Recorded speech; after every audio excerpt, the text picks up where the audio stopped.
The given question, we have an unpolarized light which is incident from air on a plane surface of a material of refractive index mu at a particular angle of incidence I.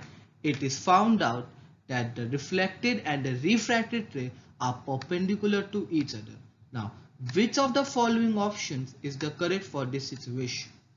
Now, the first option is I is equals to tan inverse of 1 upon mu. The second option is the I is equals to sine inverse of 1 upon mu. Third option is reflected light is polarized with its electrical vector perpendicular to the plane of incidence. And the fourth option is reflected light is polarized when its electric vector parallel to the plane of incidence. Now, we will use the simple formula of Brewster law, which is tan I equals to mu.